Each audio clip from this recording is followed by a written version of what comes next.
hope you have been enjoying the sessions that we have lined up for you and participating in the contests. If you haven't already, do share about your favorite session on social media with the hashtag #TestMuConf so that we can select winners and give away prizes.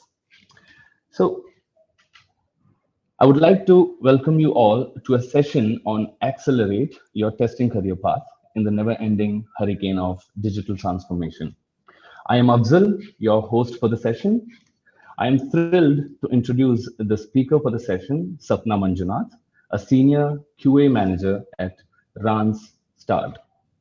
As a Randstad certified mentor, she has been instrumental in hiring, training, and mentoring QA professionals at various levels, helping them unlock their true potential. Before I hand over the stage to Sapna, there are a couple of things I would like you all to please note. First, all the sessions are being recorded. You can watch it later on the official YouTube channel of Lambda Test. And second one, the session will be followed by a Q&A session. You'll find a little toggle that says Q&A on the right pane of the screen to ask the questions. So now I would like to hand over the stage to Sapna. Sapna, over to you. Thank you, Afzal. Thanks for that lovely introduction. It is so nice to be here, and I really thank TestMu Conference for doing such a great job. It's an honor for me to share the stage with so many wonderful speakers. So thanks again. I would like to get started with our presentation because I know a lot of people are curious. Let me go ahead and, all right, I think you're able to see my screen. So is everything okay on your end with the slide? Yeah, it's up. Perfect. All right. Thank you so much. So we've been going through an amazing week, right? We've heard so many speakers, so many wonderful topics. At least for me, it has been a wonderful learning experience. I have been in the QA industry for several years, but I still feel when I come into the TestMu conference, I'm a student, right? I'm starting new. So if you're all wondering, you went through topics like automation, AI, API testing, unit testing, security testing, so many wonderful topics. What do we do with this next, right? Where do we go? Because we're all in our own career paths. We're trying to identify ourselves in it. We're trying to grow in it. So what do we do with all this wonderful information? Where do we go? Today, this session is definitely going to answer some of your questions. If not, at least my hope is that it's going to set a good context for you to take this next step forward.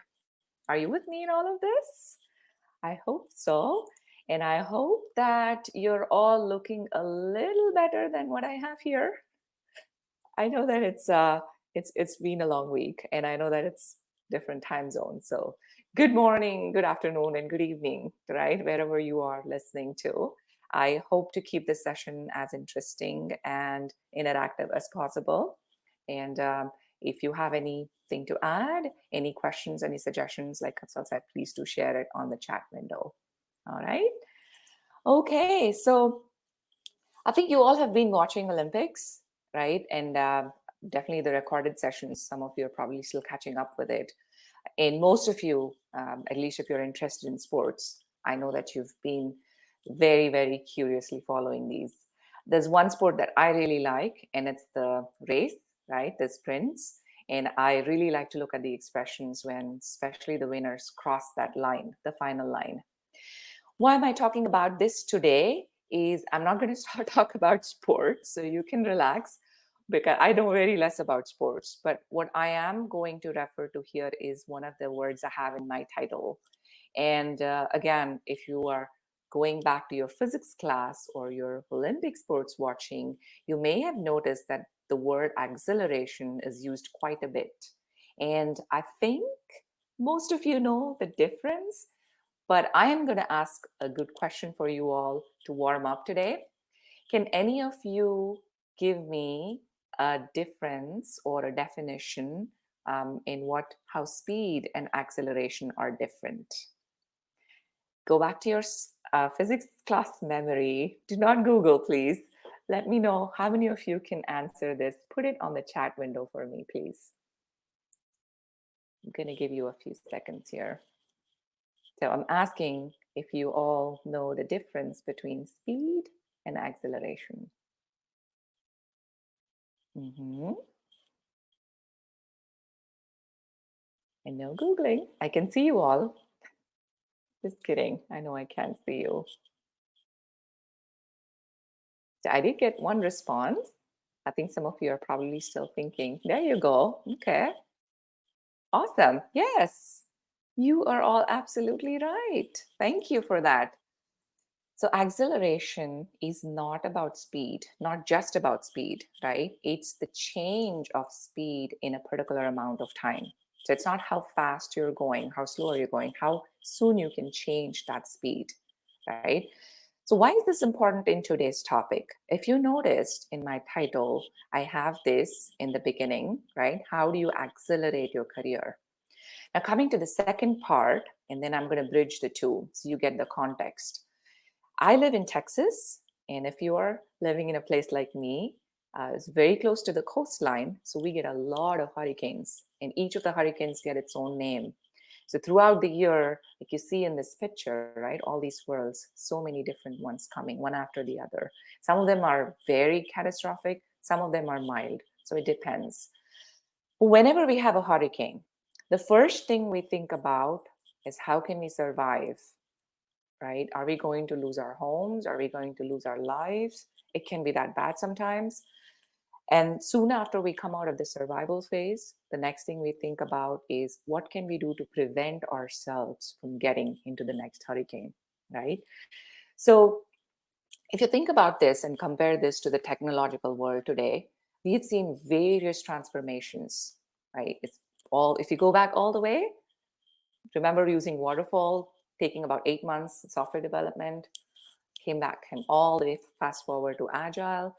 I think we had SAFe after that, DevOps, now AI, Gen AI, and God knows what next.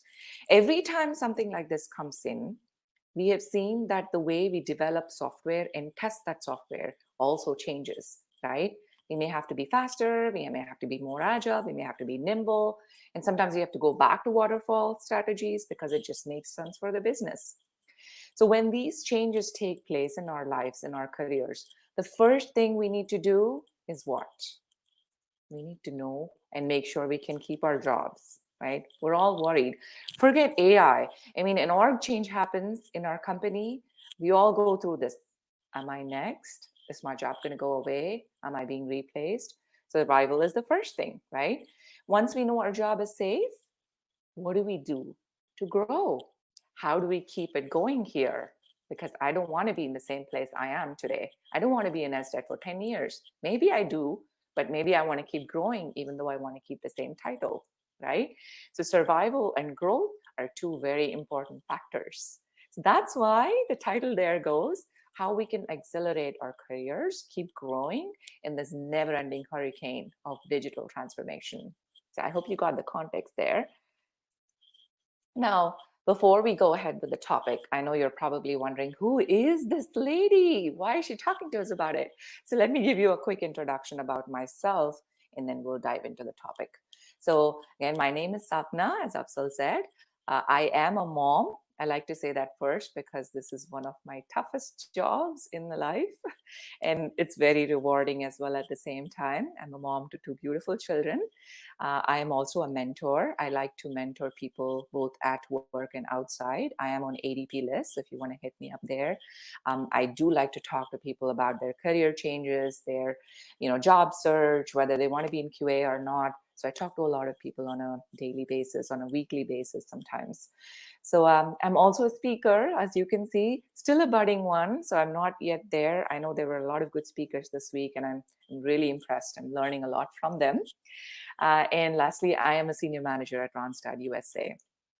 I work in several roles almost since 2005. So I am a little old, I guess, compared to a lot of you. But I've been in several roles as well. And I won't go into a lot of these details, but I have tried to get myself exposed to several different roles in the QA world. I've never changed my role or job. I've always been in QA because it's my passion. I love QA. And lately in my current job, because I manage a lot of QA professionals, both in US and outside globally, offshore company as well, my main focus is to help them, coach them, lead them, promote them where needed, hire people. So I'm constantly engaged in the interviews and just coaching them, hiring them, their performance reviews and things like that. So I love to spend time with my team, and my most memorable moments of the year is when I can help people grow and then they give that feedback to me. I'm very happy when I listen to that. But anyway, that's about me. But this presentation is not about me, so I'm going to move away from here. This presentation is about you, right? Because somewhere I know the reason you're here today is because you want to grow. You want to take that next big step, right? So I'm here to see how I can help you as a manager, because I have seen people, have talked to people, and I myself, I'm one of them who likes to grow. So today we're going to start with a story. This is a story about John. He's probably a real person, but this is just a fictional character in my story. And I want to say the story, narrate the story, because somewhere I think one of you may relate to him. Okay, or you might get some good ideas from how I'm going to help him through the story. So John has a concern. Okay, he did his computer science. I think he graduated from a very good university in computer science, and soon after that he got a really good job in one of the tech companies, like we all do, right? So fortunately for him, he got a QA role. And I'm really happy when people take up QA roles as their first jobs. I'm very happy when I talk to interns, especially. I always motivate them. So John is one of them. He was very happy because he got a role of a test engineer, and he was working there for a couple of years. And then through his tenure, he learned quite a bit, just like most of us, right? He went through organization changes. He learned the SDLC methodologies. He learned the differences between Agile, DevOps, Waterfall. He was going through a lot of different role changes because he had to do performance testing. He had to do security. He did all the non-functional testing. He also learned automation, perhaps. He even did UAT because the business was changing. So he had to learn the business and grow with it. So he was there in almost every role that QA entails. And it was going well for him. Do you think he was happy though? What do you think? It's nowhere close to happy. What was he feeling? Stuck. That resonates with a lot of us, doesn't it? No matter which position we are, we always go through this one time or the other. So he wanted to move up. He wanted to get a promotion, right? Like we all do, he went to his boss, and like with all the expectations, he talked to his manager. He said, I want to get promoted. His manager, and I'm guilty of this, like most of us do, we don't give a straight answer, right? She asked him another question. So her answer was backed by another question. She asked, John, what do you want to do? Why do you want to get promoted? All right, that was not helpful because John was already running numbers in his head for the next raise, but that didn't help. So he walked out of the room a little confused. He decided to go talk to his mentor. I think most of us have mentors in the organization. If not, please do, because this is a great idea. So his mentor was from a different organization, so he didn't know much about QA. Unfortunately, he also backed his response with another question. He said, well, John, what value does QA add to our organization? Why do you even want this promotion? Ouch, that didn't help either, right? Now, John was not feeling stuck. He was confused. He didn't probably know what he should do. Again, I'm sure most of us go through this, right? So let's help John, okay? Let's see what we can do. As a manager, I'm going to give him some suggestions. Before we get into the solution, I want to ask you a question. Is this just a John issue? And if you are managers, if you are VPs, CEOs, owners listening to this, is it just John's issue? Is it just John's responsibility that he wants to get promoted? Or is it everybody else's responsibility? Is it his manager's concern as well? Right? Let's take a look at some facts. Maybe give us an answer. Quality, as we all know today, is not just about checking A plus B equals C. No, right? This is not just about validation. This is something that we put into the product that the customer gets out of it. It's a serious business. I always make it my responsibility in every role to bring this up with every team that I'm working at.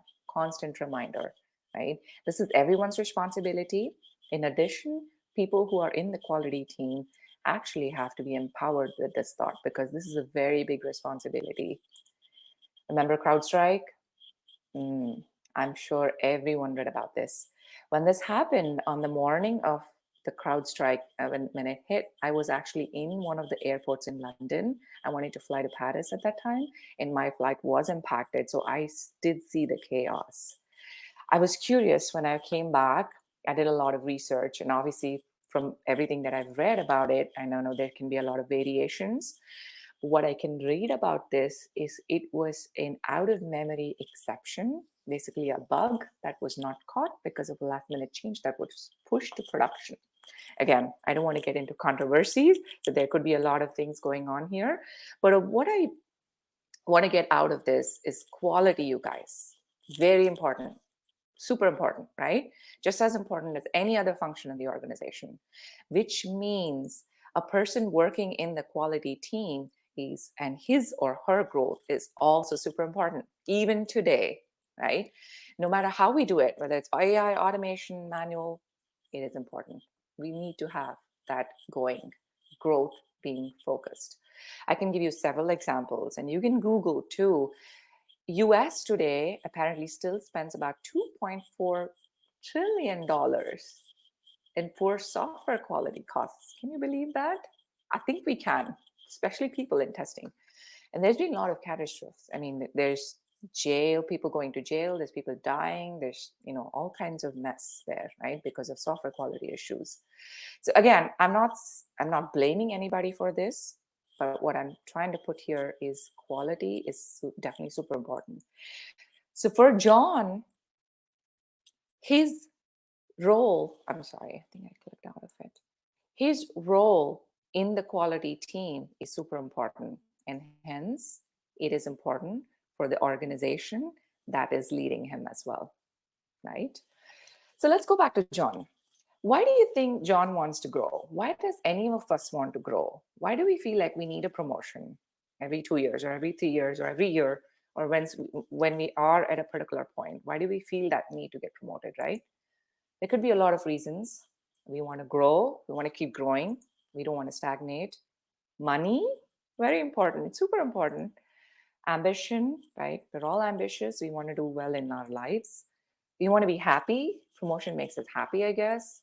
Raises make us happy. Philanthropic, so we may do this so we can help other people, so we can coach and guide other people.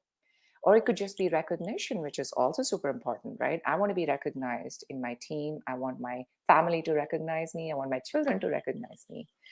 But over all of this, there's one thing that stands on the top, according to me, and I believe that's the sense of purpose, right? We all have that. We're doing things because of this. We eat, we go, we work out, we sleep, we do everything kind of springs out of this, right? If you haven't already, please pick up this book if you can. It's called 𝐒𝐚𝐲. It's all about how you can define your purpose. Because remember, whatever you do, you would want that to be something you like to do. You would want that something that the world needs in the end. You want to get paid for it. You want to be good at it. That's your purpose, right? So this is the first thing John will make a note. He needs to identify what he likes doing and what his purpose is leading him to do. He may have heard about AI. He may have heard about automation testing. He may have heard of BA, UAT. But what is it that he really likes to do that aligns with his purpose? right? That's the first thing he needs to identify. And that, brings to the conclusion for him that, yes, this is important for me. This is important for my manager, and this is important for my mentor and everybody else who's responsible for my growth in the organization, right? If you've been to London, you have seen this map, right? This is an underground map. It is a good navigation for people to know where to go from one place to another. So if you're taking the train, for example, to go from Green Park to Holborn, you will take the blue line. You will not take the red line, right? So this is the next thing that John is going to do. Once he has the purpose, he is going to identify a clear goal and a navigation map for him to know where he needs to go. A to B, B to C, and then C to D. Because think about navigation is the most important thing for us when we sit in the car. We need to have that going. Otherwise, we're not going to reach where we want to go, right? So once he has the purpose, he has the navigation laid out now. I'm going to walk him through the 3 stages of a QA career life cycle that he can embark on.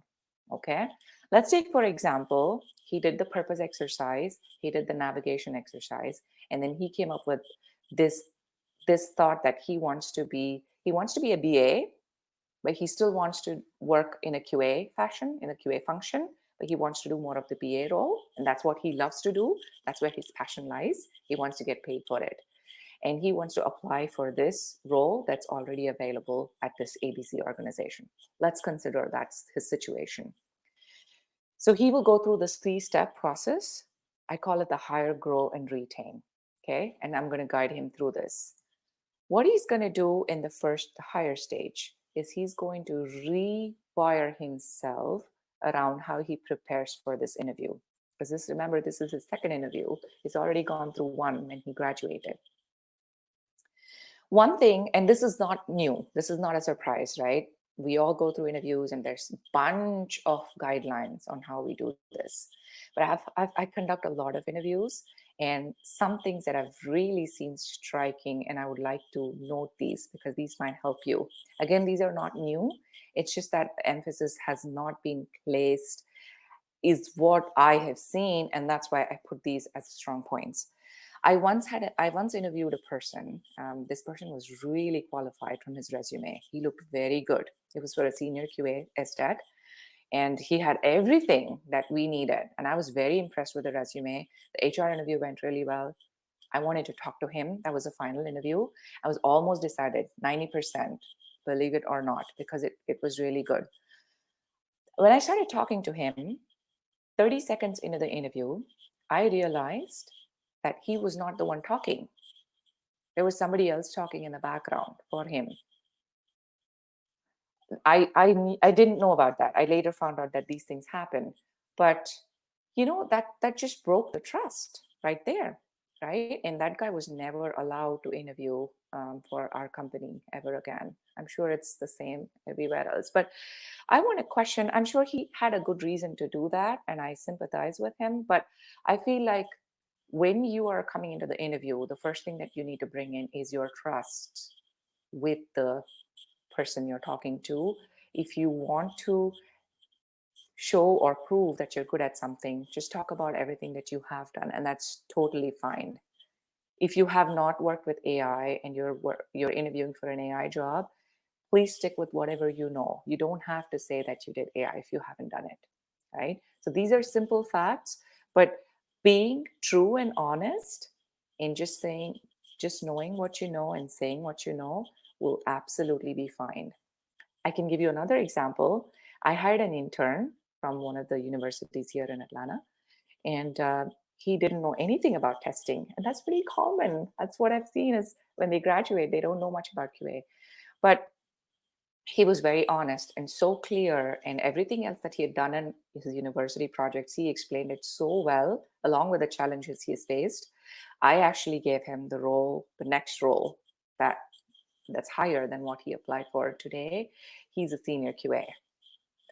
So again, those are examples. I know that none of you in the audience is anywhere close to the example, the first example that I gave, and you're all very honest and true, and that's why you're all here. But I just want to emphasize the point that ethics, professionalism, and just integrity always comes first. Okay, so I would definitely give that as the first advice to John.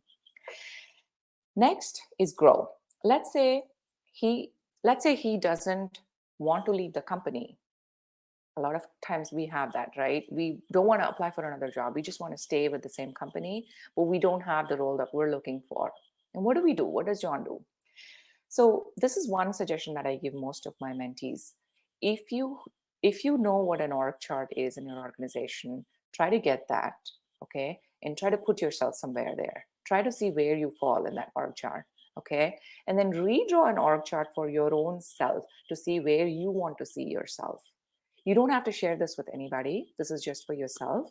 And I know because the organizations and security and policies and things like that, this may not always happen. But if it does, then try and put one for yourself. Hang it up somewhere where you can see it every day when you're working at home, a home office, or your place, your meditation place, or wherever that is. And hang that as a vision board. See yourself there on the org chart. Try to see if you can identify a position that you have really wanted to do, but you're not doing currently, even though you don't know a clear path towards it. Just put it there first, okay? There are a lot of role differentiators in QA, and I don't think they've been explored as much. I can give you another example. When I was in one of my roles, I was a test lead. I was just a manual test lead.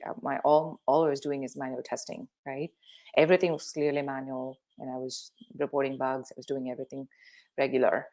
The client had to go live in about a year. When I started testing, I started finding a lot of performance issues, a scalability issue that became really big. And because of this, because we started finding these issues and they were being resolved, the importance of performance testing was raised so much that the role was actually created for me, and I was promoted and I became the performance test lead. I was not there before, right? So if you think that there's some value in what you're doing that can be differentiated, these role differentiators can be created for you. At least in most places, I know they can.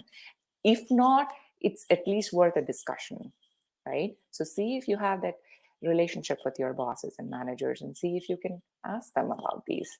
Security testing is big today, especially after CrowdStrike, right? We know that there's value in security testing. Maybe there's a combination of these roles that you can do, that you want to grow into. I also see that a lot of companies have Six Sigma roles, quality roles that kind of tie in, where they're working on processes, waste management, all the the Japanese techniques that we've learned. So there's a lot you can do. No discussion goes without AI today. Right? We've learned so much about AI this week. I'm not an expert in AI, but I heard a lot of terms, right? Red teams, AI testing, testing AI products. I'm sure, Lambda Test themselves have a lot of work going on in that space.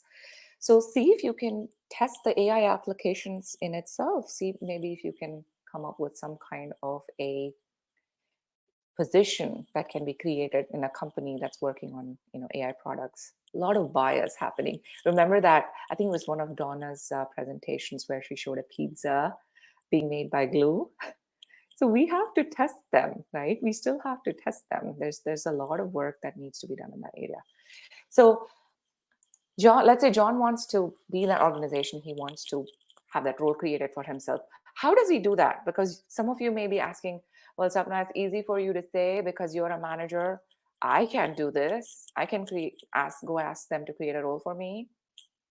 Yeah, it's possible because organization goals and objectives are different. They have to cater to other things. But I do feel like if you can come up with some facts and you can present that, I'm sure there can be some discussions happening, right? For example, are you seeing a lot of security issues and nobody doing anything about it to prevent them? Are you seeing a lot of people coming in and go, temporary contractors? Maybe a permanent role might make more sense, financial sense. Are you seeing a lot of people leave the organization? Maybe that's something that you can see and bring up to notice and say, maybe they're not happy.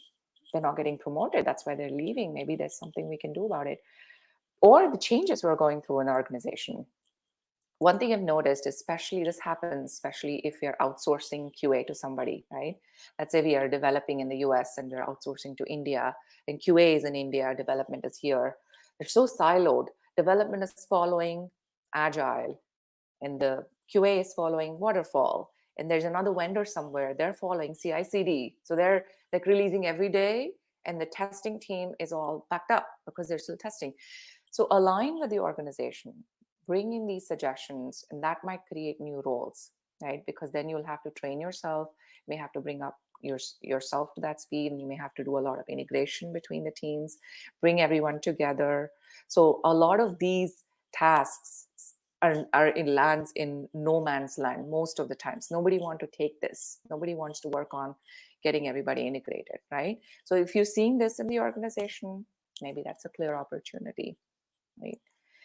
So coming to the third phase, and this is super important because now John has been able to understand what he wants to do, right? What gives him happiness, and he has identified some clear path around where he wants to go next. It's not there, but he knows where he wants to go, and he knows a little bit about what he wants to do to get there. Let's say he has started getting there, or he has gotten there, right? How does he retain himself? How does he keep himself there? Because remember, survival is our most important thing. We want to keep our jobs first. I have not, I think, read this enough or said this enough, and we've all read this. People don't quit their jobs. They quit us. They quit us managers. This is so true even today. And I don't know if any of you disagree. I would love to know if you disagree, but we all want to have a good relationship with our managers, right? The engagement with management is very important. I'll give you a little bit of an example from my own personal story. This is very personal to me. I know some of you may have gone through this also.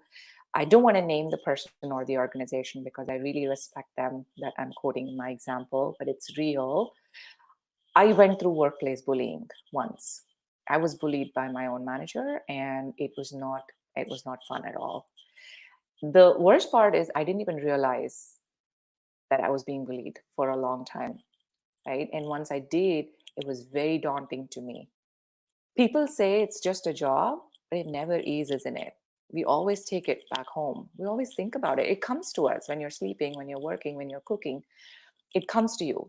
So it had a very bad impact on me. So I fortunately, things worked out after that, and I'm doing really well today. But I always felt like when I became the manager first, that was the first commitment I made to myself, is I'm always going to make my team feel better before anything else, even if there's sky falling down, right? Facts say today that, I know this is from 2022, but even today, 74% of the people agree that engagement from the team is super important. Over half the people say that the motivation for career growth is engagement. How engaged are you with the team, right? So some little few tidbits again from my experience. If you are a manager, please make sure to have those one-on-ones with your team members. Please don't ignore those. Those are super important. I follow the look, listen, laugh strategy, which means I'm looking at them when I'm talking to them, because we're all virtual today, so it's harder, most of us at least. We're listening to them, to what they're saying. We're laughing with them, right? We're having fun with them. So please make sure that you're there for them. You're listening to them. If you're an individual contributor, please ask for feedback. If your manager is not talking to you, please reach out to them, right? Hold those one-on-ones. Take the responsibility for your career growth. It's super important. As much as it is for the organization to meet the business objectives, it's very important to be able to understand and listen to our concerns, right? That's how people grow. That's how the organizations grow. And give that feedback both ways, right? If you think that your managers not doing what they are expected to do or what you are expecting them to do, just give that feedback, candid feedback to them in a nice way. Express what you're feeling with them. And same thing, managers, if you notice that you are having a concern with your direct report, tell them what it is so they can work on it, they can improvise on it, right? Feedback is super important. If you are one of those managers who's doing all of these and you're listening in, great job. And if you have one of these managers, please go back after this call and thank them for supporting you, because this is a very important aspect of career growth. So talk to them, be with them, have those one-on-ones, give them the feedback that's necessary. So we have a plan of action for John, right? We have helped him identify his purpose in life and what he wants to do in his profession. He is also being advised to attend the TestMu conference because he's going to get a lot of good insights here. He's going to draw himself an org chart. He knows where he's going to be. He's going to start engaging with his boss, with his mentors. But that question, going back to that question his manager asked, what do you want to do, John? He's going to think about that and he's going to respond to that. He's going to go back to his mentor. What value does QAM add to the organization? He's going to respond to that, and he's going to be able to convince and pitch maybe for the role that he's looking for in the organization. So at the end, I know this is all not super simple, the way I said it in a presentation like this. It takes decades sometimes, but at least knowing what you want to do and how you want to take it forward, a lot of times solves the problem. And at least it's the beginning, right? So I hope that John is feeling this. I hope John is feeling, I hear my calling. Thanks for helping me. And I can't wait to create my own journey. And I hope that John is feeling elated as well, right? So with that, I want to wish you all a wonderful journey. Take care of yourself. That's the first thing that's important. Take care of your family. Wade through the storm. Because remember, you can't stop the waves, but you can learn to surf. I wish you great luck in your careers. I hope that this was insightful for you. And somewhere, I hope this has helped you. Like I said, I am on ADP. If you want to be a mentee at some point, please feel free to join. And you can write to me as well. Write to me on testing@gmail.com. If any of this has helped you, or if you have questions, or if you want to try these out, or if you've tried them, or if you have concerns about what I said, please write to me. I would love to hear the feedback. And I'd love to hear, because this is unfortunately, fortunately, virtual session, which I really like, but because I can't see you or interact with you more, I think this is one way that I can know what's going on in your minds. Okay. So I want to end here. Afzal, I think we can take questions now. I know that we have some time, but definitely happy to take some questions. Sure. But what a wonderful session. Thank you. I was all ears, and especially the manager part, that one-on-one sessions. I couldn't agree more. I couldn't agree more. Thank you, Afzal. Yeah. I agree as well. Great. So let's bring some questions. We have a lot of questions here in the Q&A toggle or the sure. play bar. So here's the first one. What strategies can testers adopt to embrace automation and AI while maintaining a focus on quality? Okay, great question. And I have to give a disclaimer, because I'm not a complete expert in AI. I may not be able to give you the best answer. But here's the thing, right? Go back to your purpose. Why? Ask yourself, if you've heard of the 5 whys, right, in root cause analysis, ask yourself, why do you want to do automation in AI? And why do you want to maintain focus on quality, right? When you have that question and you know clearly why you want to get there, you will be able to find the strategy to get there. Trust me, it'll come to you because you have the answers for it, right? I would also like to add that, conferences such as this, TestMu, right? Wonderful avenue.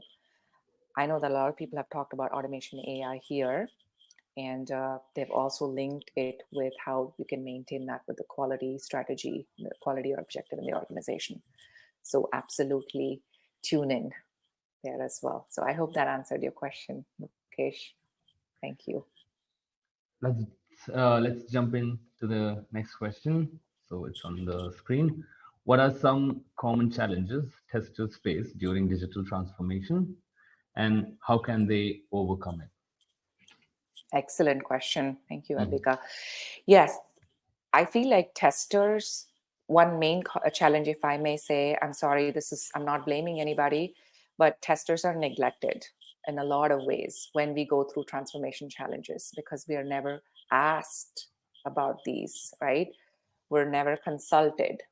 Quality teams should be consulted whenever there's a big change, because I feel like if any of these changes impact the quality, then that should be discussed at a higher level. So if the quality team has suggestions, they have to be able to provide these. Secondly, the development cycle or the methodology itself should be discussed with the quality team, right? If they're going agile, then how do we test, right? Do we continue to test how we're doing and all the coverage and other things, or should we just go risk-based testing? What's important here? What's the objective, right? Because most of the times we do one thing or the other way, and then they come back to us and say, no, you're too slow. Your testing is taking too much time. You're a bottleneck for us. Okay, so let's take a step back and talk about what is important as part of this transformation so we can tune ourselves to it, right? I hope that answered your question, Advika. Cool. So the next question, how can testers adapt to rapidly evolving technologies and methodologies? Very good question. And this is very important. The testers, a lot of times they come in the end, even today, trust me. I've seen a lot of places. I know that a lot of people are doing better here, and I will not generalize, but at least from what I have seen, they jump the bandwagon very late after the technology has been decided, after the methodology has been decided, sometimes even after the dates have been decided. I really contest that. But anyway, I think that if the testers can be looped in early, let's say everybody's going to be using AI. Everyone's going to be using APIs for our development for moving forward. Let's say the organization decides that. Then at that point, QA has the time to go in and train themselves. We don't have a dearth of resources for training today, right? It's just that we don't know a lot of times. So absolutely. I mean, if we can be looped in early, then go in and start picking up yourself. Don't wait for companies to train you. That doesn't happen anymore, guys. They don't have the time. Go ahead, take that ownership, take that time and train yourself in it and go get with it. That should put you in a much better position. Thank you, Vikas. Okay, so now this one is going to be, I think, my personal favorite. So okay, it's on the screen. How can QA professionals effectively communicate their career inspirations and development needs to their managers? Very good question. Thank you, Bharat. It's very important, right? Your career is your responsibility. A lot of times when we go to our managers, we're like hesitating to bring it up because we think that when my manager asks me the question, then I'm going to answer about it, right? And then most of the times they have their own things going on. I understand from the manager perspective, they have hundreds of things going on. They may not remember to ask you. They probably will forget. Most probably they'll forget. And that's very bad, but it happens, right? We're humans. So you have to take that responsibility to bring it up on your performance discussions. If it's not happening already, most companies have a process around performance reviews, right? If not, I think they should have it. So do ask for it. Have a quarterly discussion This should not be around your work, right? This should be a separate meeting. Performance discussion should be a separate meeting. And they need to be all ears with you. They need to make time for this, even if it's 15, 20 minutes. And at that point of time, bring it up to them. Don't ask them, can I do this? Do you think I should do this? Don't ask such questions. You tell them what you want to do. This is what I want to do. I'm an SDET now, but I'm not happy. I want to be a BA. What do you think I can do? Can you make this happen for me? The answer might be no. That's fine. But take that step. Take that first step and talk to them. Great, great. So the next question, how can I work effectively with third-party QA teams or build a strong QA team in my organization? Very good answer. This is very hard, Prachi. Yes, thank you. Working with third-party QA teams, especially if it's overseas, is one of the most challenging things I've seen, especially if the dev and QA are not co-located and if they're not talking to each other, if you know what I mean. There's a lot of conflicts, right? It can be super challenging. Please have a lot of processes, lot of protocols, and bring the teams together, right? If you've read about the 4 stages of team formation, right? I think it's the storming, norming, performing, or something like that. Read through that and just make sure every step of the way you have a clear process defined. How is the development? What process is the development following? Is it agile? Is it DevOps? What is it, right? How can QA follow this, align with this? When are they meeting? How often are they meeting? What are the stand-ups, right? What are the protocols? Make everything clear and have constant follow-ups. Have leads placed. So there's an integration person, bridging everybody. There's somebody acting like a glue, so they don't let anything go out of the way, because communication becomes a big problem as well in this, like I've seen. So hope that answers your question, Prachi. But yeah, it's challenging for sure. So there's one more. I think so. There are quite a lot of questions, but since we are already short on time, so Sure. this is going to be the last question. So Okay. it's on the stage. What strategies can be employed to overcome common challenges and uncertainties in advancing a QA career amidst constant technological changes? Yes. Thank you, Vijo. I think that my answer would be start with, remember we read the Ikigai book title? Start with that. Because if you are worried about the uncertainty and you're wanting to address that, it's only going to be a temporary solution, right? And I have nothing against AI, but if you want to do AI just because everybody's jumping into the bandwagon and you want to get a job there because you feel scared about your own role, think a little bit, think back a little bit, and think about what you want to do and what is your passion first. Then start bringing that up to people who think it will still add value, right? Try to find a value add from what you're still doing. Let's say you still want to be a manual tester. You don't want to change that. See where manual testing is still a value add, right? And then build your path. That way you will never feel uncertain because you know you're good at it, you know you like to do it, and you know people still need it. Trust me, there's still a lot of organizations that need only manual testing. You can't do anything else, right? So you'll find your way. But the first thing is you don't do something just because everybody's going into it and you're feeling insecure about it, right? Thank you very much, Sapna.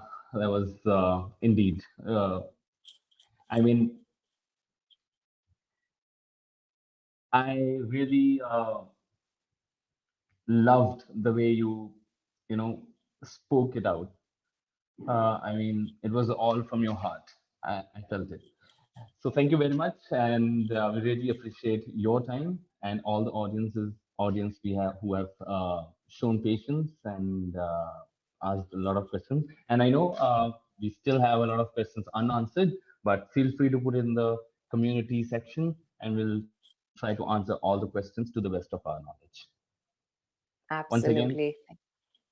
thank you very much, Sapna. Absolutely. Thank you, Afzal. You've been a great host as well. Thank you for helping me. And thank you for all the audience being patient. Lambda Test is doing an amazing job. I want to thank you all. Congratulations. What a great turnout. Amazing job. Thank you so much for helping us grow and learn. Thank you. Have a good day. All right. Thanks, everybody. Have a good Friday. Bye.